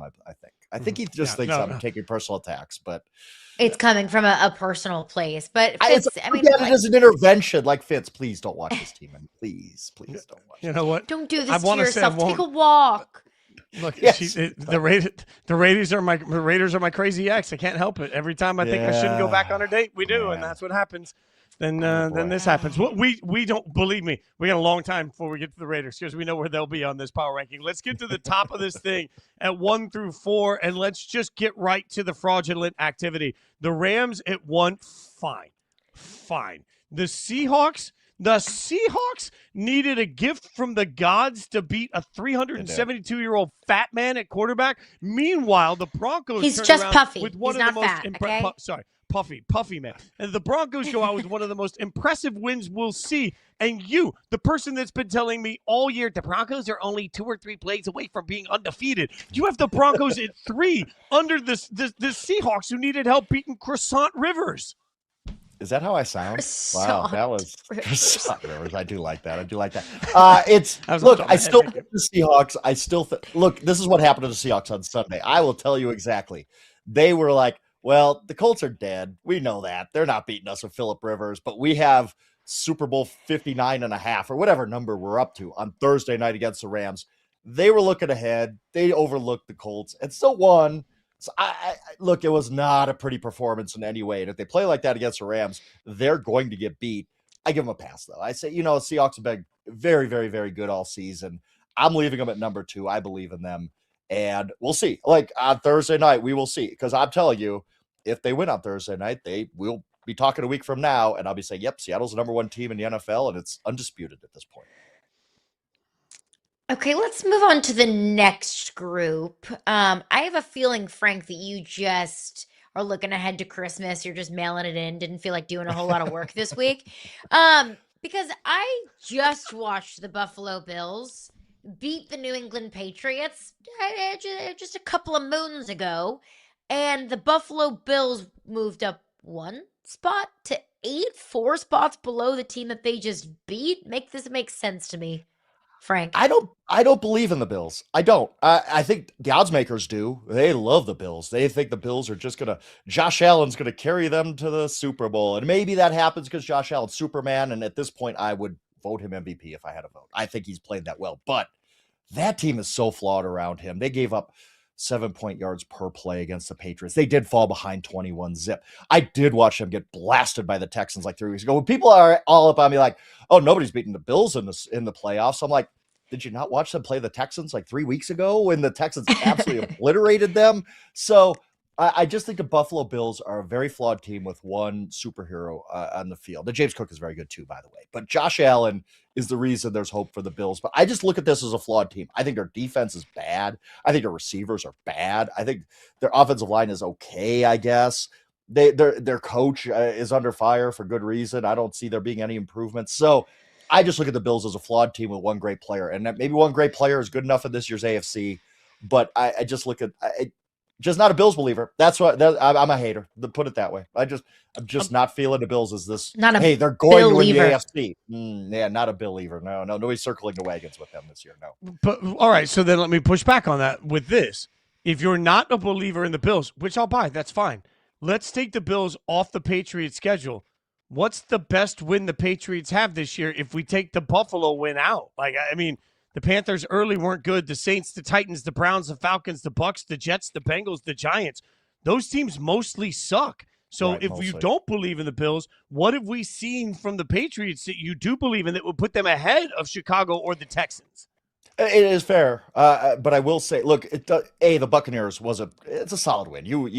Maybe not quad 1, but it's quad 2 to beat the Buccaneers on the road, and you can't just eliminate the winning at the Bills like that. I think that validated a lot of what they've done, And I look at this and we play into recency bias so much. We're like, oh, the Patriots just lost. The Patriots are still 10-1 in their last 11 games. Everybody behind them on this list of power rankings is not as good as 10-1 in their last 11 games. They've all lost more than one game. They lost. It was a bad loss. But I still think, again, there's context involved in that game. Yes, they blew the lead. I get that. They also look pretty good building that 21-zip lead. When they were up 21-zip, I'm like, man, the Patriots look really good. They did blow it. They're a young team. They screwed it up. The Bills, Josh Allen put the whole team on his back. But I still believe in this Patriots team being better than the perception. I think if you look at the betting market, the Patriots are underdogs against the Ravens this week. Like, come on, the Ravens have stunk all year. So I still believe in the Patriots more than most, I believe. Let's look at the Texans. Is their defense good enough to win them 4 playoff games? Yes, and not just that, Carolina. Here's what I saw with the Texans on Sunday, and I get they played the Cardinals, who are like, they already have their bags packed to Cancun. They're like, can we please get out of here? We don't want to play anymore. But CJ Stroud looked awesome, and it was kind of a reminder of, yeah, CJ Stroud's a really talented dude and a really good quarterback, and he played great. I believe his passer rating was 137 on Sunday, and he just looked good. And I don't need that to be their offense every week. I need them to have an above average offense, because I think if they pair an above average offense with that defense, which I think the gap between 1 and 2, I think the Broncos are the second best defense in the NFL. The gap between 1 and 2 is huge. The Texans are the best defensive football, hard stop. There's just no question about it. So you put that defense, which is obliterated Josh Allen, beat the heck out of Patrick Mahomes a few weeks ago. Like this is a legitimate defense. And I think, yes, I think they can make a Super Bowl, especially if the offense plays like it did on Sunday. Look, they're coming together. They got some young pieces. They got a lot of rookies playing. Woody Marks, and Jalen Noel, and Jaden Higgins, and all these guys. And if CJ Stroud could play like that, the offensive line is just okay. I think the Texans are really, really good at getting hot at the right time. All right, let's pull up the next grouping here, because you've got the 9 through 12. Green Bay at 9, Jacksonville at 10, the 49ers at 11, the Chargers at 12. We were just talking about the 49ers here. And I don't know, you've got the 49ers moving down a little bit, but are they sort of sleeping in plain sight, hiding in plain sight to you? I don't know what to make of the 49ers. I respect the heck of what they've done this season, overcoming the injuries. I think Kyle Shanahan should be coach of the year. I'm going to say that every week, because he's not going to win, and I'm going to be mad about it, because that's just not the formula for voters on coach of the year. But I will say this about the 49ers. You know the last time they beat a team that's currently over 500? Week 5. It was that Rams game in overtime. Oof. Only other time they beat a team with a winning record was week 1, Seattle. So I'm like, you just talked about the Patriots. The 49ers are basically the same. They've beaten really, really bad teams, like some of the worst teams in the NFL, but they're doing it. And I still give credit to, hey, not everybody's beating bad teams this year. I see teams all the time. I see the Packers lose to the Panthers at home, or the Browns. And I'm like, okay, well, that happens in the NFL. The 49ers really haven't done that. They've beaten the teams they should beat. They're in a great position to make the playoffs. I think Kyle's done an unbelievable job. But yes, I still worry about the 49ers. Don't think their defense is very good. And when they play real teams, I think they're going to get exposed a little bit. But they were just a tough team for me. This whole panel is very interesting. This group of 4, I'm like, I could see any of these teams making a deep run, making a conference championship game. I could see any of these teams getting blown out wild card weekend. It wouldn't surprise neither would surprise me. They're just kind of this mixed bag of, I don't know what to do with these teams, because on one hand I respect what they've all done. On the other hand, I'm very skeptical about them. I'm also very skeptical about the Green Bay Packers. I feel like they're like a narcissistic boyfriend. It's like, I finally think maybe he's turned a curve, win 4 games straight, and then bam, you go out and you drop an egg against the Denver Broncos. Like, just when I believed, I was proven why I shouldn't have believed even in the first place. How much of your ranking, dropping them 4 spots, is a projection of not having Micah Parsons, and how much of it is that's just where the Packers are right now? No, almost completely because of Micah. I think if they would have just lost to the Broncos, and by the way, they were winning that game when Micah Parsons got hurt, and then they give up 2 touchdowns after Micah's out, which makes sense. Micah's the difference maker on that entire team. He is the best player on that team. He's one of the best players in the entire NFL. And now all of a sudden you lose that game when you were favored, and now I don't even know if you win the division anymore. They got to go to Chicago on Saturday night. Like, that's not easy. So I just look at the Packers as, look, the Packers in the offseason, they even said we need more urgency. We need to start competing for championships. So what did they do? They went out and got Micah Parsons, because they knew we're a good team that needs to graduate to great. Well, when you remove Micah Parsons from the equation, they kind of revert back to good. They are good. I have 9. Like, I don't think they're a bad team by any means. I don't think they have a championship upside anymore. It's not just Micah Parsons. It's Tucker Kraft is out for the season. Devontae Wyatt is out. Elgin Jenkins is out, one of their best offensive linemen. Like, they are very shorthanded right now. I think this is just going to be a what-if season for the Packers. They're going to look back and say, man, if we could have stayed healthy, we could have won a Super Bowl. I really think they had that upside, but I don't anymore without Parsons. All right, let's pull up the next group of. Oh, go ahead. Sorry, Caroline, it's you. My fault. Yeah. Let's look at the next group. We've got the Lions, the Steelers, the Ravens, and the Cowboys. I mean, talk about trust issues. Those top 3 teams right there: Lions, Steelers, Ravens. I can't figure them out, Frank. Can you help me just try and pinpoint what these teams are? Exactly. And I think the best illustration for these 4 teams, and the first one in particular, the Lions have not won or lost 2 games in a row since the beginning of October. They have gone win-loss, win-loss, win-loss, win-loss. It is astounding to me that the Detroit Lions can't win 2 games in a row. And if you're expecting if they win out, they're going to make the playoffs. And if they get to the playoffs, they can put together 3 games in a row. Well, they haven't won 2 games in a row since September. This is just, it ain't happening. I think the defensive injuries have really set them back. They gave up 41 points to the Rams. They're just not good enough this year. They're just not. And many reasons, I guess, for that. The defense has really let them down. But just week to week, you're like, I believe in the Lions now. They had that huge win against the Cowboys, and then they go into the Rams, and they give up 41 points and lose. That's just who the Lions are right now. The one team I really am struggling with is the Steelers, because I don't think they're good. I really don't. I don't think the Steelers are very good. But they keep winning games. The old man at quarterback is playing pretty well. He's the second best 42-year-old quarterback of all time behind Brady. They are getting the job done. Tomlin gets the most out of his teams. I don't know what to make of the Steelers. I am just flummoxed by them, because I do think they looked pretty good last night. I mean, you're right, and we talked about it earlier. It's almost a nightmare situation for Steelers fans. You're going to go to the playoffs with this team, I think, at this point. And hell, you might even in this weird AFC, they would get, if the playoffs started today, they get the Chargers in Pittsburgh. You never know in that situation. They could win a playoff game, and I'm not sure they're great. What do we do with the Ravens at this point? Because I know you were early on, you were saying, hey, they need to get it right. You did move them 4 spots up. Are you starting to believe in Baltimore? Not really. I look, good for them to win at the Bengals, but I wrote about this on Sunday, winners and losers, that Joe Burrow, there's something going on there. He just looked like he didn't want to play football. And I don't know. That's amateur psychologist stuff. And there's a lot going on with that Bengals offense that has nothing to do with his comments last Wednesday about, if I'm not happy, what am I doing this for? Yeah, but it was hard not to equate the two. So I looked at that Ravens win, and I was like, good for you. That good quality win. But you look at the Ravens' upcoming schedule, and they play the Patriots, they play at the Packers, and then they play at the Steelers. They're probably going to have to win all 3 of those games. And honestly, I don't trust them to do that. Do you how should we couch the Cowboys season at this point? They're just average. And the thing is, Fitz, Jerry Jones comes out after the game and he says something to the effect of, I'm stunned that we're in this position. I can't believe it. Why? Well, Jerry, that's the problem. You have no self-awareness that your team is so middle of the road. You are the most middle of the road team in the NFL. You're not bad. They're not a bad football team, but they ain't good, by any means. But Jerry Jones said, they're saying, I can't believe we're not in a play. You should. And that's a problem. When you are in that position of roster building, you have to have some sense of self-awareness. You have to have some sense of self-scouting to be like, you know what, we're just not good enough. But Jerry's sitting here, I guess, believes that they should be the number 1 seed in the NFC or something. But you're not. It's just a very, very middle of the road 6-7 football team. They're just there. They're just there.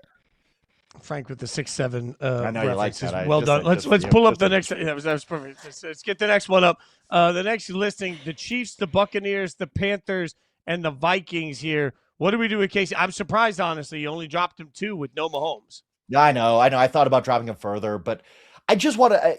Part of the reason is I'm fighting back against this notion that the Chiefs are terrible this year. I know you can look at the record and be like, the Chiefs are just trash, but we've talked about this before. Basically, last year's team and this year's team aren't that much different. They're the same. They just can't win a close game.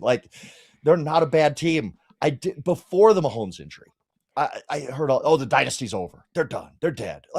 Why would you think that? Why would you think the Kansas City Chiefs are just going to fall off the planet and all of a sudden just become this whatever team. They're going to become the Carolina Panthers or something every year. Sorry, Caroline. That is just going to be like this whatever team going forward. You have Patrick Mahomes, you have Andy Reid. Yeah, you got salary cap issues. I don't care. They're going to figure that out. They're a good front office. But Mahomes just changes everything. We don't know what he's going to look like next year. They're going to have to change their offseason plans to protect Mahomes better. They're going to have to change their offense to fit the fact that Mahomes isn't going to be running around anymore. Like it's a big, big loss for the Chiefs. So I don't really, but I do want to give them the respect they deserve. They're not a bad football team. They're simply not. And I didn't want to dump them all the way to like 25 or something because the teams behind them on this list, those are truly bad football teams where the Chiefs are not. I think the Panthers deserve a couple of strays after getting swept by the Saints. Oh, giving up that lead. Oh, what a bad loss. How? Is the Chiefs dynasty over?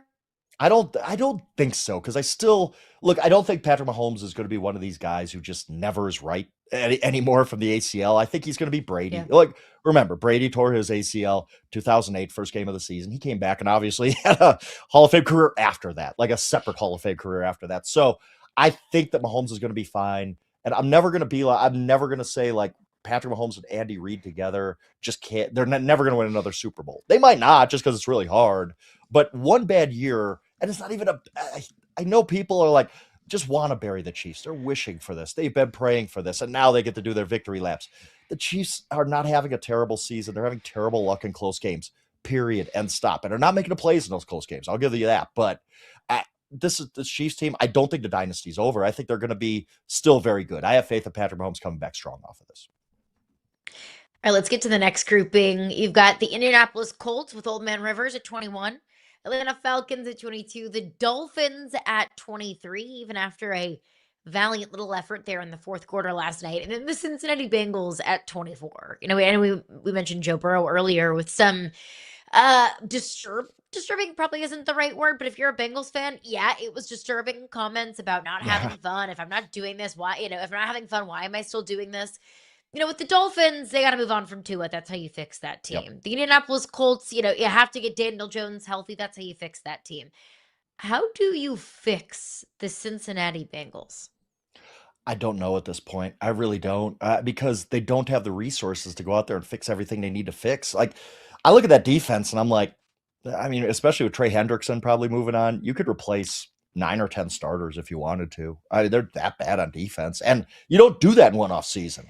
Not with a quarterback and 2 receivers making a ton of salary, and also your owner being pretty cheap. And then your offensive line needs help too. That's why part of the reason Joe Burrow is having this emo phase right now has to be he's hurt all the time behind this terrible offensive line.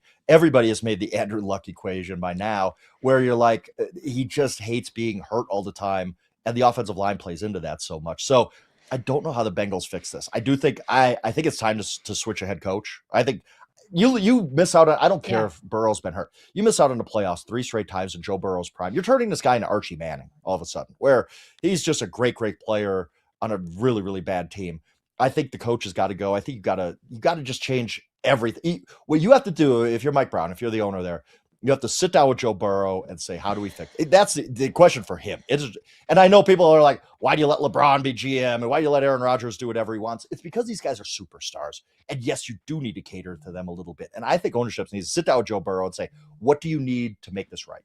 And we're going to do everything we can to make it right. And I think part of that is the offensive line. Part of that, it maybe just, again, changing out the entire operation. Like, just start over. You have some talent there, and you have one of the greatest quarterbacks of our generation. There is something there, but it's going to be it's going to be a while. It's going to take a total reset, but I do think it starts I do think you need to change coaches at this point. Let me pull up the next list here, because you've got in this one some interesting Washington, the Saints, the Browns, the Jets. Over the course of the weekend, we saw a rookie quarterback go out there and show enough that people think his team might be out of the quarterback market. And I'm not talking about Shador. Everybody suddenly fell in love with Shuck in New Orleans. What, we think like Shuck is the answer? We Shuck in the future for the Saints going to Shuck? One more Shuck pun, please. Yeah, please. We'll try to figure out shucking corn. Couldn't get it in. I do believe that he's done enough where you give him another year. Why not? Well, you spent a second-round pick, a high second-round pick on him. See it through. See what you got. Because if you hit on something, great. And I think he's looked, by the way, both of his good games have come against the Carolina Panthers. Maybe that's a Panthers thing and not a Tyler Shuck thing, but we'll see. I think that he's done good enough that you say, we could use this top 10 pick on offensive line help or another receiver or whatever. We'll see it through with Shuck. Unless there's somebody staring you in the face that you just like, we love this quarterback. We got to draft him. But I don't think there's that quarterback in this draft. So I think that Shuck has done enough that he's their 2026 starter. And I'll say this. A lot of these teams that we're going to talk about right now, the teams on the screen right now, they have just looked like they've checked out. They're giving up. They're 1-2-3 Cancun, all this kind of stuff. The Saints are battling hard for Kellen Moore, and I think that's a great sign for Kellen Moore. I think that is a great sign that guys are this is not a talented team in any way. They're really, really devoid of talent, but they're fighting hard for Kellen Moore. They're buying into what he's selling. And I think if you're the Saints, that's the one thing I take from the season is to say, I think we might have something with this coach because this team is playing really well for him. They've already this year, they've beat the Panthers twice and the Bucks once. Those are the two best teams in the NFC South. You go into the offseason saying, we weren't talented enough to compete last year, but if we have a good offseason, we might be able to creep up and be in this race next year. I mean, yeah, they're not playing like they're going to Cancun in a couple of weeks. Nope. And I think there's something to be said about that for a coach that can keep a bad team together well into December. What about the Browns? What do the Browns do this offseason? And again, I think it's the same thing. I do think, look, and I don't think we've got an answer yet on Shedeur because it's up and down and up and down. And boy, was Sunday down. He was awful. Yeah. He was terrible. Like there's no escaping that. But he's a 5th-round rookie quarterback. Like it was never going to be smooth. So I still think we're in an evaluation process with them. I still don't think we have the final answer on what you do in 2026. But if we're sitting here today and they somehow didn't play any more games, I would say, whatever, let's see it through. Let's see it through for one more year again, because you could use these high draft picks around Shedeur, around the quarterback position. And if you decide after a year, nope, this ain't it, in 2027, you draft your quarterback, right? Unless Mendoza falls to you and you're just like, we can't pass this guy. Character is through the roof, production through the roof. We got to draft him because we love him. Okay, that's a different story. But again, I don't think this is that draft class. I just think this is a draft where you say, let's see one more year with Shedeur. We're going to get him some offensive line help. We're going to get him we're going to get Tate out of Ohio State to help him out on offense. And then you make a decision on Sanders in a year. All right. So it's not a great year. Not a great year to suck, which is bad news for these 4 teams because they suck. Cardinals, Giants, Titans, and no more teams. No more teams left. No just more 31 teams, in the NFL. Only 31 in the NFL. That's crazy. I don't really know. Yeah, what, I know. Will Fernando Mendoza fix me? Will Fernando Mendoza fix me? No, I mean, he can't hurt at this point, but I mean, I made the Jeremiah Love joke. Don't put that on Twitter. Fernando Mendoza. I made the, oh God, I made the Jeremiah Love joke on Twitter because it was so ridiculous that they drafted Ashton Genty and Fitz got mad at me for that. And I was joking though. They're not probably going to draft a running back in the top 5 again, but they shouldn't have in the first place. Genty looks terrible because they can't support him even if he is good. I don't know what to make of Ashton Genty right now. And Pete coming out, and I know, what are you going to say? You're in a press conference, somebody asks you about your job, and he's like, I don't feel like I'm on the hot seat. Maybe it's because we've already moved on from the hot seat. Like, it's just whether Pete Carroll gets fired before the end of the year. I think the only thing keeping him on the job is the respect he is built up. You know, like this isn't some Urban Meyer. This isn't some Nathaniel Hackett where they're just slappies who just get fired in the middle of the first season because whatever. Pete Carroll should get the respect of finishing out the season, I guess, but it ain't working. 75 yards in an NFL game is almost impossible. Like, you have to try to be that bad in an NFL game. And 75 yards, my goodness, that was bad football. I'm sorry, Fitz. This is just, it's unwatchable. It is absolutely not even a professional operation in Las Vegas at this point. You were right. And as one social media account pointed out the other day, next year, Mark Davis could be paying $50 million just next year to coaches that are all fired. That's just how off the rails it has gone. Congratulations. Good. Frank, your rankings, they got better as they got easier. We're going to have to do a little homework next week on what to do at the top. We look forward to it. As always, we appreciate you. Check out the rankings, of course, at Yahoo Sports and follow him at Yahoo Schwab. We appreciate you, Frank.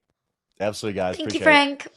Appreciate you. So let's take a look again, summarizing here. The Rams at 1, the Raiders at 32. The top riser, the Ravens. The top faller, the Packers. But I do think, Caroline, that we learned again in the process of going through these for Frank that This year, there are just a lot, like, depending on how you come into it, confirmation bias is a real thing. If you come in wanting to support a bunch of teams, there are a bunch of teams to support. If you want to come in trashing them, there's a bunch of those very same teams that we could just rip apart. There just isn't clear cut to me. Once we get to like number 3 to number 10, they're all sort of in a blender together.